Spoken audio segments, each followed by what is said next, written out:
నిజంగా సింహాచలం అప్పన్న స్వామి గుడికాడ గింత ఘోరమైతుంది అనుకోలేదల్లా. అప్పన్న స్వామిది చందనోత్సవం ఉండే రాత్రి. బొచ్చెడు మంది వచ్చిర్రు. సంబరంగా ఆ కార్యం చూద్దాం అనుకుంటే 8 మంది పానాలు పోయినాయి. నాకైతే పానం కలుక్కుమన్నది. అసలు ఆ దిక్కుమాలిన గోడ చల్లగుండా ఆ కట్టినోడు గట్టిగా కట్టడా అనొల్లా. హగో ఎంతమంది తన్లాడిరో చూడుర్రి మీరే. సింహాద్రి అప్పన్న స్వామి చందనోత్సవంలా భక్తుల కంట కన్నీరే మిగిలిందంట. నుల్లో స్వామివారి నిజరూపాన్ని దర్శనం చేసుకునేందుకు వచ్చిన భక్తుల మీద గోడ కూలింది. పాపం 8 మంది జీవిడ్చిర్రు. 4గురికి పెద్దగానే దెబ్బలు తాకినాయంట. కాలం చేసినోళ్ళల్లా 3 ఆడోళ్ళు 4 మొగోళ్ళు ఉన్నారు. అసలు ఏమైందంటే మంగళవారం అర్ధరాత్రి దాటినాక సింహాచలంలో పెద్ద వాననట. ఇక ఆ వానకు షాపింగ్ కాంప్లెక్స్ దగ్గరున్న 300 రూపాయల టికెట్ క్యూ లైన్ మీద సిమెంట్ గోడ కూలింది. ఆఫీసర్లు రెస్క్యూ వాళ్ళు వచ్చి సాయం చేసిర్రు కానీ 8 పానాలు పోయినాయి.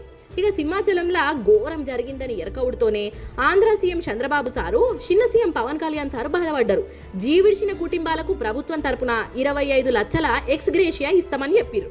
అసలు గోడ ఎట్లా కూలింది, సెక్యూరిటీ కథ ఏంది, తప్పేడ జరిగింది, ఏంది కథ, అవన్నీ వివరాలు ముంగట పెట్టాలని పెద్ద ఆఫీసర్లకు చంద్రబాబు సారు ఆర్డర్ వేసిండు. పాపం జీవిడిచిన కుటుంబాల బాధ చూస్తా అంటే నాకే కళ్ళ పంట నీళ్ళు వచ్చినాయోల్లో. అసలైతే గోడ కట్టిన కాంట్రాక్టరే చక్కగా కట్టలేదట. ఇక ఆ గోడను ఈ నడమనే కట్టిరట గాని ఏదో ఎట్టికి కట్టిరని అంటారు. చూసినావా కాంట్రాక్టర్ కక్కుర్తితోని గిన్ని కుటుంబాలు గోసపడ్డాయి.